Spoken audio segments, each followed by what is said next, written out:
जय जय श्रीराम। दैनिक प्रवचन नामयोगी श्री ब्रह्मचैतन्य महाराज। विषयाची व लौकिकाची आस सोडावी। श्री महाराज म्हणतात, आपण रामाचे झालो म्हणजे आपली काळजी त्याला लागते. आपण रामाचे व्हायला अडचण आमचीच आहे. आवडच मुळे आपण विषयाची आणि लौकिकाची ठेवतो. साहजिकच एकाची आसक्ती ठेवल्याने दुसऱ्याची विरक्ती येते. नोकरीच्या वेळेस आम्ही बायको मुलांना बाजूला सारून कामावर जातोच ना. मग साधनेच्या वेळी बायको मुले आड येतात, हे कारण का सांगावे? बायको आणि पैका या दोन गोष्टी आमच्या आड येत असतात असे आजवर अनेक संतांनी सांगितले. मग या निर्वांतरी का केल्या असे कोणी विचारतील?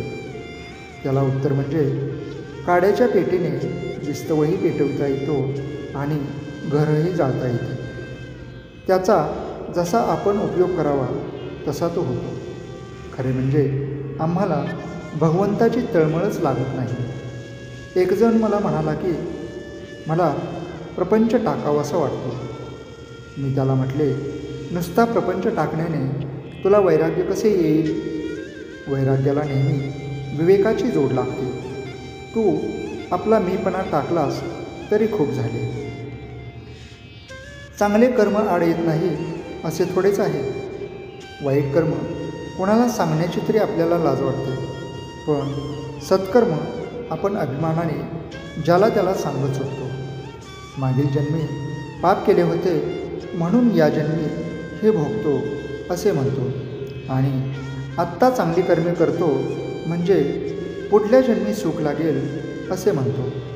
म्हणजे जन्ममरणाच्या फेऱ्यातून सुटण्याऐवजी त्याच्यात गुंडाळले जाण्यासारखेच झाले.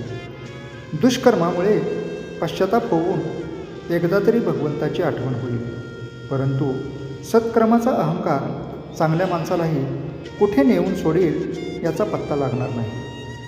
राजासुद्धा योग्य मार्ग दाखविण्यासाठी आपल्या संगतीला चांगला माणूस ठेवतो. भगवंताने उद्धवालाही सत्समागम कर म्हणून सांगावे. याहून अधिक काय पाहिजे?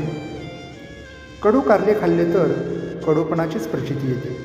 मग विषयाच्या प्राप्तीने जीवन गोड कसे होईल? प्रेम येईल तेव्हा भगवंताची भक्ती करील असे म्हणू नये. विषयासाठी आपण मरमर काम करतो आणि तेवढे करूनही सुख लाभत नाही.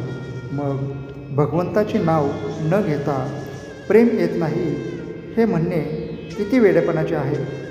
लग्नाआधी मुलीला 10-5 जणांना दाखविली तरी लग्न झाल्यावर ज्याप्रमाणे त्यातला एकच नवरा असतो, बाकीच्यांची तिला आठवणही राहत नाही, त्याप्रमाणे आम्ही एकदा रामाचे झालो म्हणजे त्याच्याशी लग्न लावले. म्हणजे मग विषयांचे प्रेम कुठे आले? आजचे बोधवचन. भगवंताच्या नामाची गरज 2 तऱ्हेने आहे. एक प्रपंचाचे स्वरूप कळण्यासाठी आणि दुसरी भगवंताच्या प्राप्तीसाठी. जय जय श्रीराम.